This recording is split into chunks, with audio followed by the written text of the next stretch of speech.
Thank you for your remarks, Mr. Prime Minister.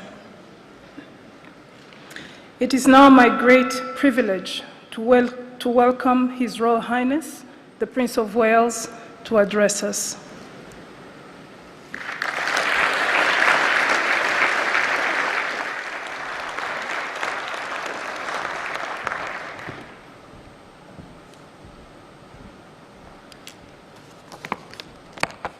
Your Majesties, Your Excellencies, ladies and gentlemen, on behalf of the Queen in this Platinum Jubilee year, my wife and I are delighted to be with you all here in Rwanda for this 26th Commonwealth Heads of Government meeting. I'd particularly like to thank President Kagame and the people of Rwanda for the most impressive preparations they have made. I know how difficult the decisions were to postpone this important gathering as a result of COVID, and can only applaud Rwanda's determination and patience in ensuring our gathering is successful. Throughout her reign, the Queen has placed and continues to place the greatest importance on the common friendship, humanity, and values that all of us share in this room, not despite, but because of the diversity the Commonwealth represents. And I know how grateful she is that, in recognition of Her Majesty's unstinting service to our Commonwealth family, all Commonwealth member states have announced that they have now committed themselves to the Queen's Commonwealth canopy. I treasure the friendships we have built over these past 70 years and look forward to their deepening in the years ahead. As we build back from the pandemic that has devastated so many lives, as we respond to climate change and biodiversity loss that threatens our very existence, and as we see lives destroyed by the unattenuated aggression of violent forces, such friendships are more important than ever. I take heart from the fact that working together and with urgent intent, there is a path to build a future for humanity that is sustainable, prosperous, and just. Our Commonwealth family is, and will always remain, a free association of independent, self-governing nations. We meet and talk as equals, sharing our knowledge and experience for the betterment of all citizens of the Commonwealth, and indeed the wider world. The Commonwealth contains within it countries that have had constitutional relationships with my family, some that continue to do so, and increasingly those that have had none. I want to say clearly, as I have said before, that each member's constitutional arrangement, as republic or monarchy, is purely a matter for each member country to decide. The benefit of long life brings me the experience that arrangements such as these can change calmly and without rancor.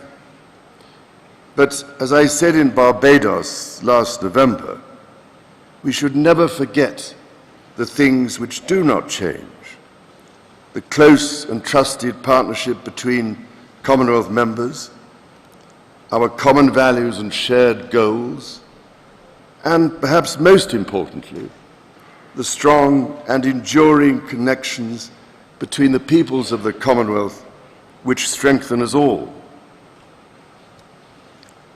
These shared values, goals, and friendships transcend the ties of shared history, as we saw in welcoming Mozambique and Rwanda to this great family of nations. And now, coming to Rwanda for the first time, visiting the genocide memorial and speaking to survivors, I have been overwhelmed by the resilience, grace, and determination of the Rwandan people. Today, Rwanda upholds so much that is extraordinary. As a center for innovation, a world leader in women's empowerment, a growing hub for the green economy, and a commitment to a united future. As leaders, you consider how to define and strengthen our own commitment to common purpose, and I would only offer you the view that our Commonwealth family of some of the world's most vulnerable and some of the world's wealthiest nations has the ability, indeed the obligation, to be a force for global public good. Why else, ladies and gentlemen, would an increasing number of countries want to join this association? In the diversity of the 2.6 billion people on whose behalf you speak comes great strength, which you can use, for instance, to speak up for the values which bind us, to invest in a rapid transition to a sustainable future, and to create opportunities for our young people. I believe that the Commonwealth is uniquely positioned to achieve such positive change in our world. And in speaking to you over the years, I know you agree. Indeed, I can only applaud the focus you are bringing to supporting youth, business and civil society, not least through the Commonwealth professional associations of judges, teachers and midwives, to name but three.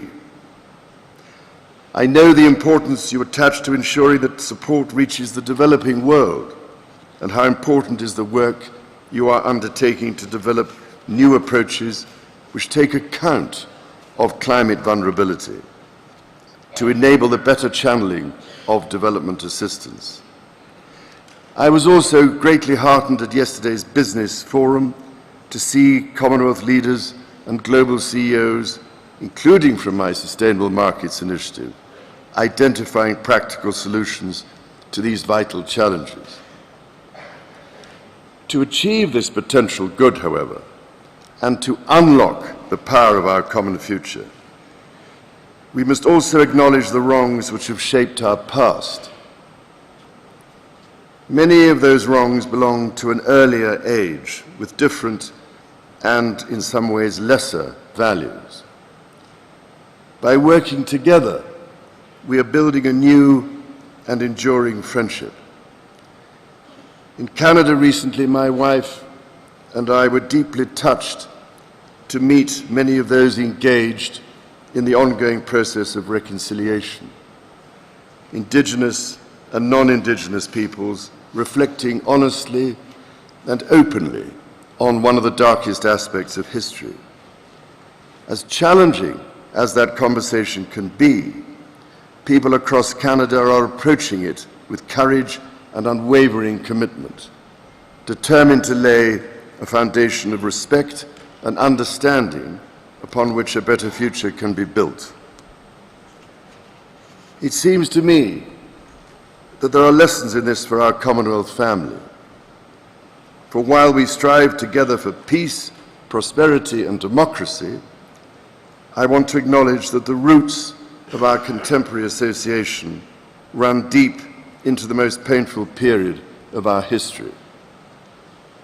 I cannot describe the depths of my personal sorrow at the suffering of so many, as I continue to deepen my own understanding of slavery's enduring impact.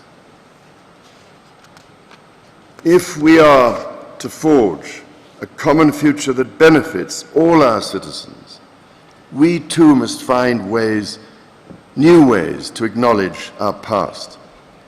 Quite simply, this is a conversation whose time has come. Your Excellencies, conversations start with listening, and as the Queen said at our last meeting, the Commonwealth has always been and remains a global association which believes in the tangible benefits that flow from exchanging ideas and experiences and respecting each other's point of view. Our ingenuity, knowledge and ideas, our courage and determination are truly our common wealth. By unlocking our potential, we can build a future in which all our people have a stake, ensuring that our Commonwealth Charter represents not just words on a page, but the lived experience of all.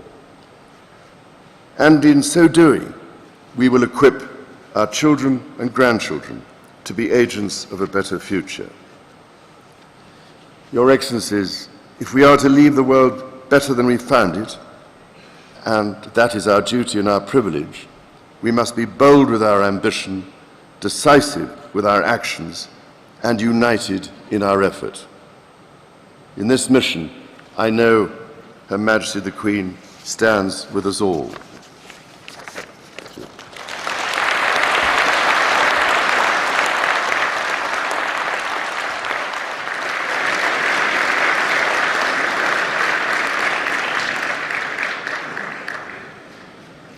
Thank you very much, Your Royal Highness, for those kind words.